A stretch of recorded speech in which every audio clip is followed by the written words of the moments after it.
I wasn't supposed to fall in love with her. Not when she was the enemy. Not when my country had spent millions training me to never trust, never soften, never let emotion cloud judgment. But I did, and it cost me everything I swore to defend. My career, my honor, my identity. Some nights I still wake up and wonder if she ever really loved me back, or if I was just another mission she completed flawlessly. But even now, even knowing what I know, I'd make the same choice again. Because for a brief moment in that divided country, between two worlds that hated each other, I felt something more real than any oath I'd ever taken. My name is Adam Hayes. I was a CIA officer for 11 years. Asia Division. Korean Peninsula Desk. And this is the story I never thought I'd tell. The rain was falling hard on Seoul that autumn. September 2013. I remember because the humidity still clung to everything, even as the temperature dropped. I was standing outside a small cafe in Itaewon, smoking a cigarette I didn't really want, watching the neon signs flicker in puddles on the street. The city always felt like it was waiting for something. Tension lived in the air there, just north of the most fortified border on Earth. You could feel it in the way people moved, the way they spoke about the North, always aware, always cautious, always remembering that just 35 miles away, a country existed that wanted them erased. I'd been stationed in Seoul for 2 years by then. My job wasn't glamorous. Most people think CIA work is car chases and shootouts. It's not. It's patience. It's waiting. It's drinking bad coffee in safe houses and listening to people cry as they decide whether to betray their homeland. I recruited defectors, North Koreans who'd made it across the border or were thinking about it, people who had information we needed, military positions, leadership movements, nuclear program details. My job was to find them, gain their trust, and extract everything they knew before someone else got to them first. I was good at it, better than most. I spoke conversational Korean, understood the culture, knew how to read people. My superiors called me disciplined, reliable, the kind of officer you could send into a complicated situation and trust to come back with results. I believed in what I was doing. I believed in the mission. Democracy against dictatorship. Freedom against oppression. I wore that belief like armor. It made the long hours easier. It made the moral compromises feel justified. But belief is a fragile thing. And mine shattered the night I met her. It was late October when Ji Young Park first appeared on my radar. Not her real name, of course. I learned that later. She called herself Min Seo Kim back then.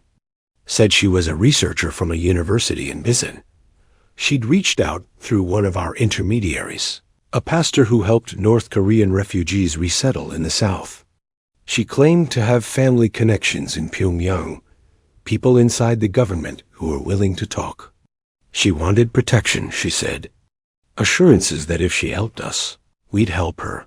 We met at a different cafe, smaller, quieter, in Hongdae, near the university district, where foreign faces blended in easier. I arrived early, scanned the exits, checked for surveillance. Standard procedure. Then she walked in, and I remember thinking she didn't look like most defectors I'd worked with. They usually carried a certain exhaustion, a heaviness that came from years of hunger and fear. She didn't have that. She moved with a quiet confidence, eyes sharp, taking in everything without seeming to look at anything directly. She ordered tea. Green tea. She wrapped both hands around the cup like she was trying to warm herself, even though the cafe was heated. We spoke in Korean at first. She had a northern accent, subtle but present. I asked careful questions. Where her family was, how she'd gotten out, what she knew. She answered smoothly, no hesitation, every detail feeling rehearsed, but not obviously so. If I hadn't been trained to notice these things, I might have missed it. But something felt slightly off. Not wrong, just careful. Too careful. Still, the information she offered was valuable. Details about supply routes near the Chinese border. Names of low-level officials who were skimming resources. Nothing explosive, but solid enough to justify further meetings. My handler approved continued contact. So we met again. And again. Always different locations. Always the same quiet tension between us. Like we were both performing roles we'd memorized long ago. It was the fourth meeting when things shifted. We were walking along the Chengdiekian stream, one of those restored urban rivers that cuts through downtown Seoul. It was late evening. The pathway lit by soft lights, couples strolling past us. The sound of water masking our conversation. She asked me about my family. It caught me off guard. Defectors didn't usually ask personal questions. They were too focused on survival, on what came next. But she asked like she genuinely wanted to know. I told her the truth. That my father had been military. That I grew up on bases, moving every few years, never quite belonging anywhere. That I joined the agency because it felt like continuing his service, but in a different way. She listened without interrupting, and when I finished, she looked at me with something I hadn't seen in her eyes before. Recognition, maybe. Or empathy. You're lonely, she said quietly. Not a question. A statement. In Korean, the word she used was a rune. It carries a deeper weight than the English translation. It's not just about being alone. It's about a fundamental isolation, a disconnection from home, from self. I didn't answer. Couldn't. Because she was right. Then she told me something. A small thing, really. She said that when she was a child in the north, she used to imagine what the sky looked like beyond the border. Not the physical sky, but the feeling of it. Whether freedom changed the color of clouds, the weight of air. I remember her exact words because they stayed with me for years. She said, I thought if I could just cross over, I'd finally be able to breathe deeply.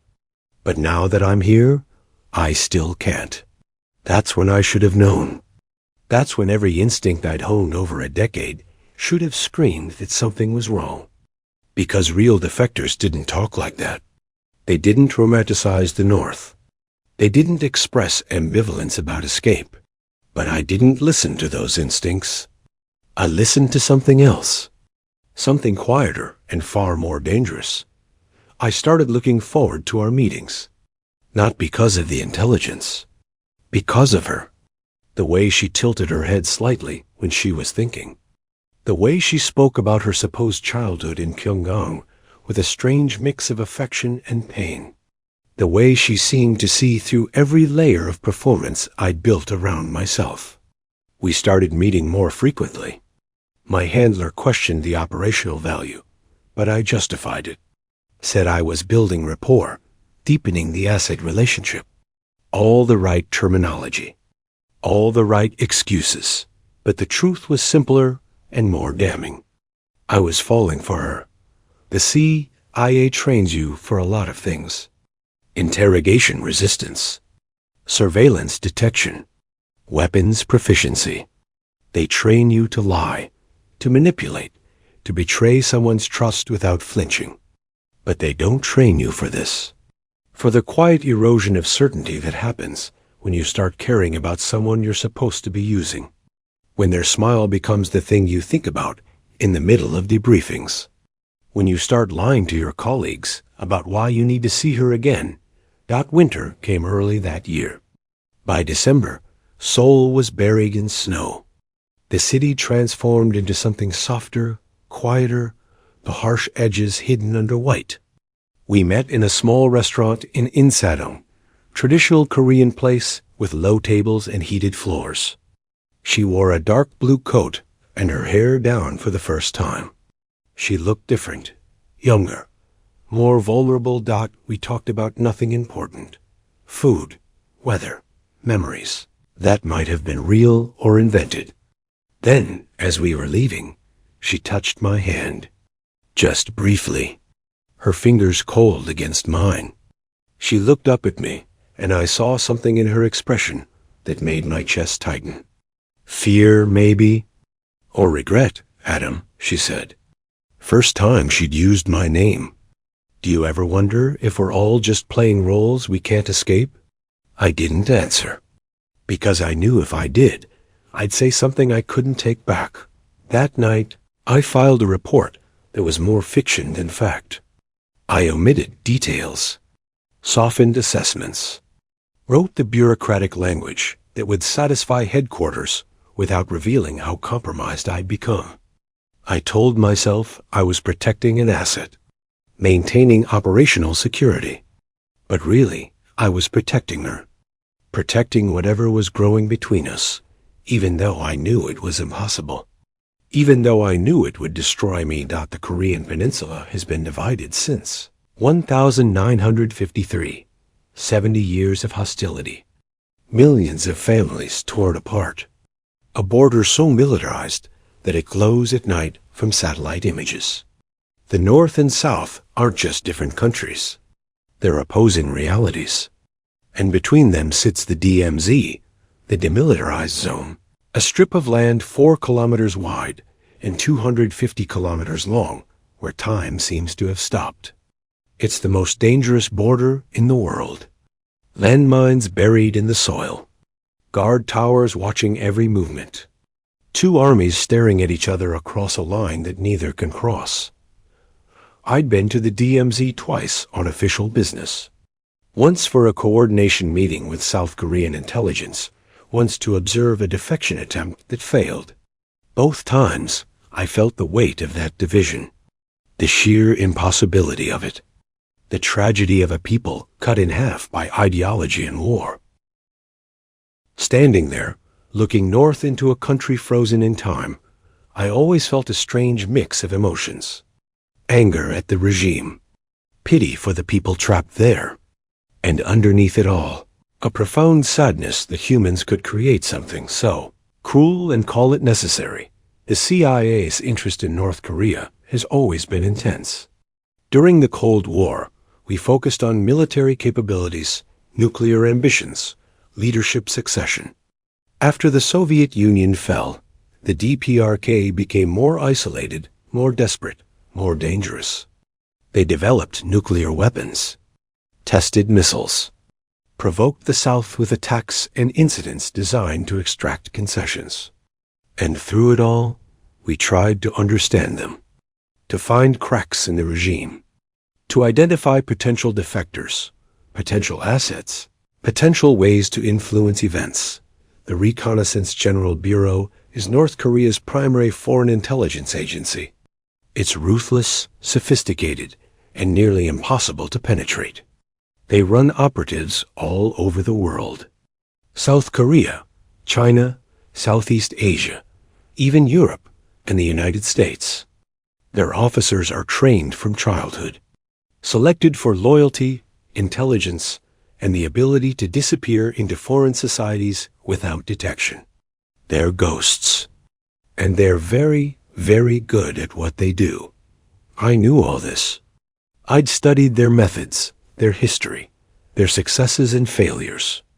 I'd read classified reports about RGB operations in Seoul, about sleeper agents posing as defectors, about Romeo and Juliet operations designed to seduce and compromise foreign intelligence officers. I knew the playbook, every trap, every technique. But knowing something intellectually is different from recognizing it. When it's happening to you. It was January when she told me she loved me. We were in a hotel room in Gangnam. Not for anything physical, just privacy. Somewhere we could talk without watching over our shoulders. The heating was too high, and the windows fogged with condensation. She sat on the edge of the bed, hands folded in her lap, and spoke so quietly I almost didn't hear her. "I love you," she said in English. Her accent thick, the words clearly difficult. "I shouldn't. I know this. But I do. I felt my entire world tilt. Every alarm in my head screamed. This was the moment. The moment every CI officer dreads and is trained to handle. When the asset makes an emotional play. When the relationship becomes personal. I should have shut it down immediately. Should have re-established boundaries, reminded her of the professional nature of our relationship. Filed a report and requested reassignment. Instead, I crossed the room and kissed her. God help me, I kissed her. And she kissed me back like she'd been waiting for it, like she'd been holding her breath for months. And in that moment, nothing else existed. Not the agency, not North Korea, not the million reasons this was catastrophic. Just her, just us, just the impossible feeling of connection in a world built on lies. We started taking risks after that. Real risks. Meeting more frequently. Staying longer. She came to my apartment once, which violated every security protocol I'd ever learned. We were careful, always watching for surveillance, but careful isn't enough when you're up against professionals. And some part of me knew that. Some part of me knew I was being reckless in a way that could cost everything. But I couldn't stop. Didn't want to stop. She told me about her real childhood. Not the cover story, but fragments of truth. Growing up in Pyongyang, the privilege and the prison of it. How her father was a party official, which meant opportunity, but also constant scrutiny. How she'd been identified young for intelligence work. How they'd trained her in languages, in culture, in the art of deception. How she'd learned to become whoever she needed to be, until she wasn't sure who she actually was anymore. I told her things too. Things I'd never told anyone. About the pressure of the job. The moral weight of turning people into traitors. The loneliness of living undercover, always performing, never fully present. About the nights I'd sit in my apartment and wonder what I was doing with my life. Whether any of this actually mattered. We created a space between us where honesty was possible. A fragile bubble where we could be ourselves. Or at least try to be. And I told myself that maybe, somehow, this could work. That maybe love could exist even across the most impossible divide. That maybe we could find a way. I was a fool. The symbol that defined us was simple. A red thread bracelet. She wore one always, thin and frayed, wrapped around her left wrist. She said it was from her mother, the only thing she had from before. I don't know if that was true. Probably not. But it became the thing I looked for whenever we met. That small circle of red against her pale skin. A reminder that she was real. That this was real. One night, she took it off and tied it around my wrist instead. So you remember, she said. So you don't forget this was real. I still have it. Even now, even after everything. It's in a drawer somewhere, faded and broken. I can't bring myself to throw it away. February brought a cold snap. Temperatures dropped below freezing and stayed there. The Han River froze solid in places. Seoul felt suspended, waiting. I'd started to notice things. Small things.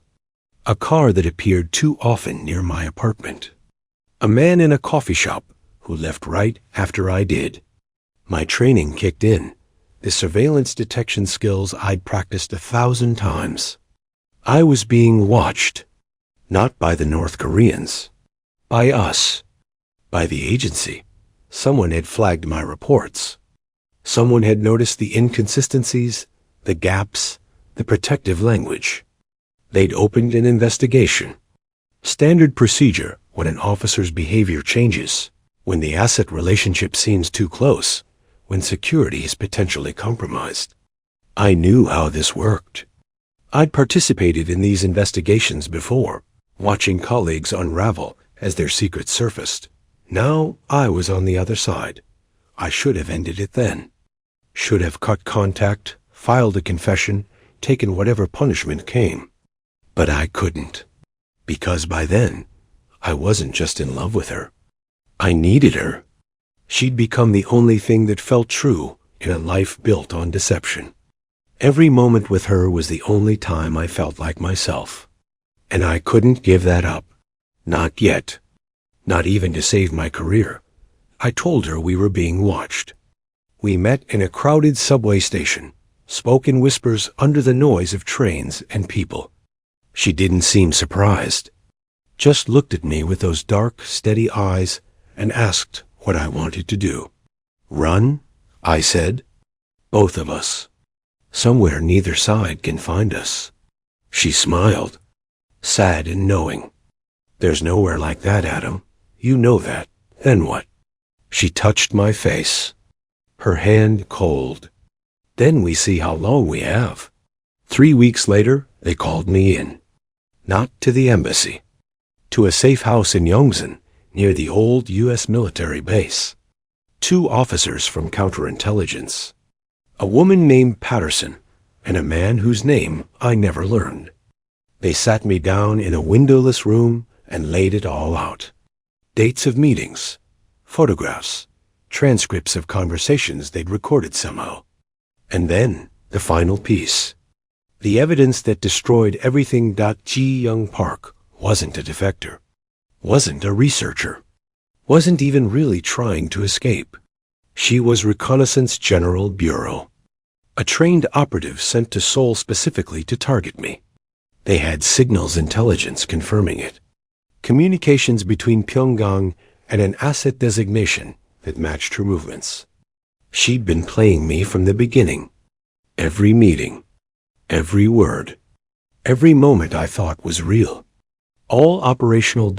They asked if I'd shared classified information, if I'd been compromised, if I'd betrayed my country. I said no. And technically, that was true. I'd never given her secrets, never passed documents or divulged operations. But I'd given her something more valuable. I'd given her access to my mind, my patterns, my weaknesses. I'd let her inside in a way that no intelligence officer ever should. And that alone was betrayal enough. They revoked my clearance on the spot. Said I'd be sent back to Washington for formal proceedings. That I was suspended pending investigation. That my career was over. Patterson said it almost gently, like she pitied me. Maybe she did. Maybe she'd seen this before. The officer who falls. The one who forgets that in this world, love is just another weapon. I asked if I could see her one more time. They said no. Said she'd disappeared the day they started surveillance. Vanished back across the border, mission complete. They asked if I knew how to reach her. I said no. Another lie. But the last one I told them, because I did know. We'd established one final emergency contact method. A dead drop in Bukhan, in one of the old Hanok villages. A loose brick in a wall where messages could be hidden. I went there that night, after they'd released me with orders not to leave Seoul. I left a note. Just one line. Was any of it real? I checked every day for 2 weeks. Nothing. Then, on the 15th day, there was a response. A small piece of paper folded tight, her handwriting in Korean. All of it. And that's why it had to end this way. I'm sorry. That's what broke me.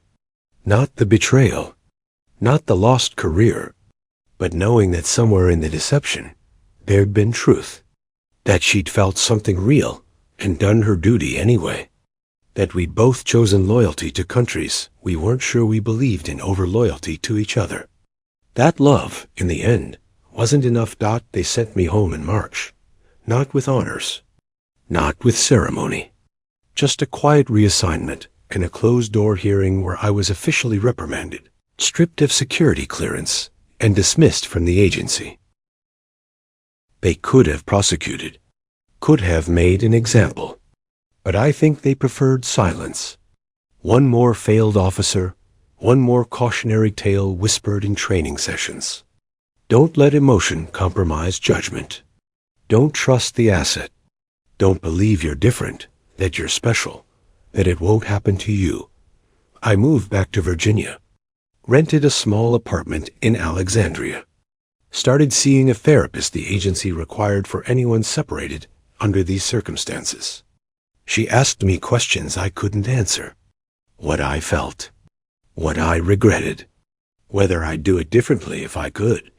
I never told her the truth, that I'd do it all again, that those months with Ji-young were the only time in my adult life I'd felt fully alive, that losing her hurt more than losing everything else combined. The years after were strange, empty. I worked contractor jobs, analysis positions that didn't require clearance. I moved through life like a ghost, present but not really there. I followed the news from Korea obsessively. Every missile test, every provocation, every summit and failure and escalation. I wondered if she was still there, still working, still playing roles for her country. I wondered if she ever thought about me. I learned more about her eventually, through contacts I shouldn't have maintained, through classified leaks and intelligence rumors. Her real name was Hee Won-ri. She was the daughter of a general in the Korean People's Army. She'd been trained since age 12. She'd run operations in China, Thailand, and finally South Korea. I was her third major target. The first two had been successful recruitments. I was meant to be the third. But something went wrong. She got too close, let emotion interfere. The RGB pulled her out before she could complete the mission, before she could compromise herself entirely. She was reprimanded too, demoted, sent to a re-education camp for 6 months. When she came out, they reassigned her to domestic work, teaching at the Intelligence Academy. A talented officer, sidelined because she'd made the same mistake I had. She'd let herself feel. I don't know if that's all true. Intelligence rumors are rarely reliable, but I choose to believe it, because it means we both paid the price. Both lost everything for something that maybe, in some better world, could have been beautiful. The Korean War never officially ended. They signed an armistice in 1953, not a peace treaty, which means, technically, the two Koreas are still at war, still divided, still trapped in a conflict that's outlived everyone who started it. And sometimes I think that's what we were. Ji-young and I, a microcosm of that larger tragedy. Two people from opposite sides of an impossible divide, trying to find common ground in a world that wouldn't allow it. The Cold War might have ended in Europe, but it never ended on the Korean peninsula. The Berlin Wall fell. The Soviet Union collapsed. But Korea stayed frozen. Two systems, two ideologies, two nations that share language, culture, history, and nothing else. The DMZ is still there. The landmines are still buried. The families are still separated. And intelligence officers on both sides still do what we did. Watch, wait, recruit, betray, all in service of countries that ask everything and give nothing back. The CIA taught me a lot of things. How to run surveillance. How to recruit assets. How to live a cover so deep you sometimes forget it's not real. But the most important thing they taught me, the thing that stayed with me long after they kicked me out, is this: loyalty is the most dangerous emotion. Because once you give it to something, once you commit fully, you become blind to everything else. The contradictions, the moral compromises, the slow erosion of the person you used to be. I was loyal to the agency, to America, to the mission, and that loyalty made me effective, made me willing to do things that would have horrified the younger version of myself, turn refugees into informants, exploit people's trauma for intelligence gain, lie to people who trusted me, knowing I'd disappear from their lives the moment they stopped being useful. But then I became loyal to her. And that loyalty showed me what I'd become. Someone who'd traded humanity for effectiveness. Who'd let duty consume everything else. who'd forgotten that on the other side of every intelligence report was a human being with the same fears, the same hopes, the same desperate need to be seen and understood. She was supposed to be the enemy. And maybe she was. Maybe everything between us was operational, calculated, designed to compromise me. But in those quiet moments, when we'd sit together and pretend the world outside didn't exist, I saw something else. I saw someone as trapped as I was, as lonely, as desperate for connection in a life built on isolation. And that's what they'll never understand. The people who debriefed me, the officers who shook their heads and filed me away as a cautionary tale. They'll never understand that love isn't weakness.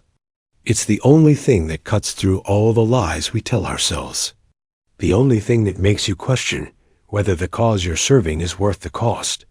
I betrayed my country. I won't deny that. Not by sharing secrets, but by something worse. By allowing myself to become human again. By remembering that the people we fight against are still people. By choosing, even briefly, to put one person above everything else I'd been taught to value. And I'd do it again, not because for those few months in Seoul, between autumn and winter, between loyalty and love, I was more myself than I'd ever been. I wasn't Adam Hayes, CIA officer. I wasn't a recruitment specialist or an intelligence professional. I was just a man who'd found someone who understood him, who'd found, in the most unlikely place, with the most impossible person, something worth losing everything for. They say betrayal is the worst sin in the intelligence world. But I learned that betrayal is more complicated than that. When you betray your country for an enemy state, that's espionage. But when you betray yourself to stay loyal to your country, what's that called? When you give up love, connection, humanity, all for a mission you're not sure matters anymore, who's really being betrayed? I think about her every day, wonder where she is, whether she's safe, whether she remembers me the way I remember her, whether, in the quiet moments between operations and duties, she ever regrets what we lost. Or maybe that's narcissism. Maybe I was just another target, another operation, another name in a file somewhere in Pyongyang. Maybe the emotion I thought I saw was just exceptional tradecraft, but I don't think so. I remember the way she looked at me in that hotel room, the fear in her eyes when she said she loved me, the tremble in her hand when she tied that red thread around my wrist. That wasn't performance. Or if it was the best I've ever seen. And I've seen a lot, the red thread. In Korean and Chinese folklore, there's a belief that people destined to meet are connected by an invisible red thread. It might tangle, it might stretch, but it never breaks. I used to think that was romantic nonsense, the kind of story people tell themselves to make sense of chaos. But now I'm not so sure. Maybe she was sent to target me. Maybe that was operational. But maybe, in the grand randomness of the universe, we were meant to meet anyway. Meant to show each other what we'd both become. Meant to fail together, beautifully and completely, so we could understand what we'd sacrificed for loyalty to systems that didn't care about us. I'm older now, 46. The years have worn me down in ways that have nothing to do with age. I work at a think tank in Washington. I write analysis reports about Northeast Asian security. I attend conferences and give presentations and pretend to be an expert. But really, I'm just going through motions, playing another role, because that's what I know how to do. I never married. Never tried. How could I? How could I sit across from someone and pretend to build a life when I know what real connection felt like, even if it was impossible, even if it was doomed from the start? How could I lie next to someone and not think about cold soul nights and a woman whose real name I learned too late? Some people think spies die on missions, killed in action, captured and executed. And some do. But most of us die slowly, long after we've left the field. We die from the weight of secrets. From the isolation that comes from living so many lies, you forget what truth feels like. From the knowledge that we gave our lives to something that used us up and threw us away. The moment we stopped being useful. But some of us die from love. From the ghost of it. From knowing it existed, briefly and impossibly, and then watching it disappear like smoke. That's how I died. Not when they revoked my clearance. Not when they sent me home in disgrace. But on a cold February day in Seoul, when I read 7 words on a piece of paper and understood that I'd lost the only thing that ever really mattered. All of it. And that's why it had to end this way. The Korean peninsula is still divided. The DMZ is still there. The two countries still hate each other with the passion of family turned enemy. And somewhere north of that border, in a country I'll never visit, is a woman who destroyed my life and saved it in the same breath. I hope she's okay. I hope they didn't punish her too severely. I hope she found some measure of peace, or if not peace, at least purpose. I hope she knows that what we had was real, even if it shouldn't have been. Even if it violated every rule we'd both sworn to uphold. Even if it cost us everything, because it did cost everything. My career, my reputation, my sense of purpose, the identity I built over 15 years in the intelligence community. All of it gone. And in its place, just this. Memory, regret, and the strange, aching certainty that I'd rather have those few months with her than a lifetime of service without her. They train you to resist torture, to withstand interrogation, to keep secrets even when every instinct screams to talk. But they don't train you for this, for the torture of memory, for the interrogation of your own heart, for the secret that isn't classified, isn't dangerous to national security, but destroys you anyway, because it's the one truth you can never share. I loved her, and she loved me, and we were on opposite sides of a war that will never end. And that's the whole story, the only story that matters. People ask me sometimes if I regret it, if I'd make different choices if I could go back. And I tell them what they want to hear. That, of course, I would. That I'd maintain professional distance. That I'd recognize the operation and report it. That I'd put duty above emotion, like a good officer should. But it's a lie. One more lie in a life built on them. Because the truth is, I'd do it all again. Every meeting. Every risk. Every moment of that impossible love. Because it taught me something the agency never could. That we're not machines. That duty without humanity is just obedience. That sometimes the most important mission is the one you fail. I sit in this apartment in Alexandria, 7,000 miles from Seoul, and I can still feel her hand in mine. Still hear her voice saying my name. Still see that red thread around her wrist. Still remember what it felt like to be seen, truly seen, by someone who understood the weight of the life we'd chosen. And I wonder if she remembers too. If somewhere in Pyongyang, in whatever life she's living now, she ever thinks about the American officer who loved her enough to lose everything. Who chose her, even briefly, over duty and honor and country. Who stood in a subway station and asked her to run away, even though he knew she never would. I wonder if she kept the note I left in that dead drop. If she has some small thing of mine, the way I have that bracelet. Some piece of evidence that it was real. That for a few months in 2013, two people from opposite sides of the world found each other in the shadows and dared to hope that love could bridge any divide. It couldn't. Love couldn't save us. Couldn't overcome the weight of history and ideology and the impossible distance between our worlds. But it tried. God, how it tried, and maybe that's enough. Maybe that has to be enough. That we tried. That we loved impossibly and dangerously and completely.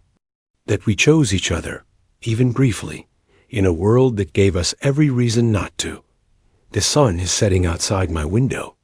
The same sun that's rising right now over the Korean peninsula. Over Seoul, where we met. Over the DMZ, where the countries still stare at each other across that frozen border.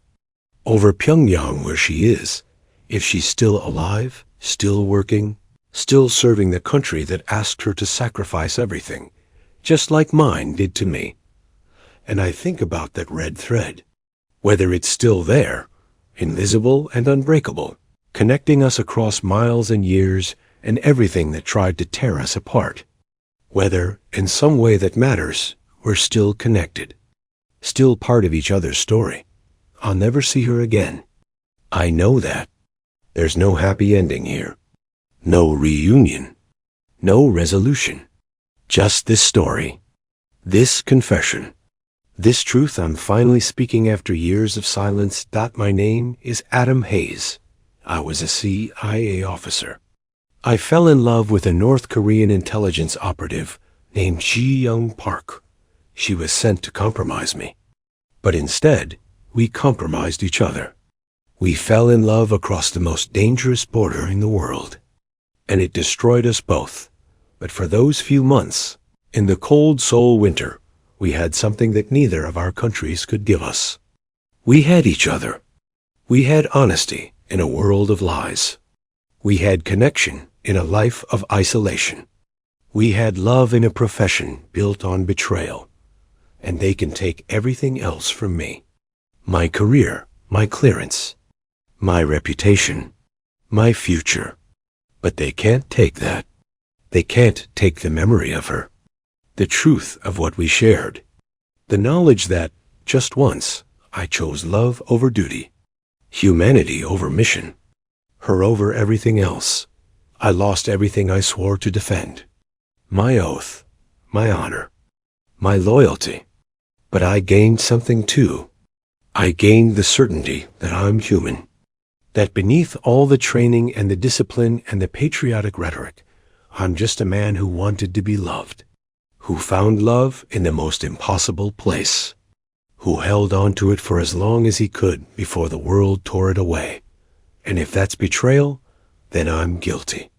Guilty of choosing connection over isolation. Guilty of seeing the enemy as human. Guilty of believing, even briefly, that love could matter more than countries that have hated each other for 70 years. I'm guilty. And I'd do it again. Because she was worth it. What we had was worth it. That brief, impossible, beautiful thing we created in the shadows of a divided city was worth everything I lost. They say spies live in the shadows. And we do. But sometimes in those shadows, you find a light. Brief and fragile and destined to go out. But while it burns, it shows you everything you've been missing. Everything you've sacrificed. Everything you could have been if you'd chosen differently. Ji-young was my light. And she burned bright enough that I can still see by her glow. Years later, alone in this apartment, carrying a secret that will die with me, I loved her. That's the truth. The only truth that matters. And somewhere across the world, across borders and barbed wire and everything that divides us, I hope she knows. I hope she remembers. I hope that somewhere in the life she's living now, she carries this too. This memory.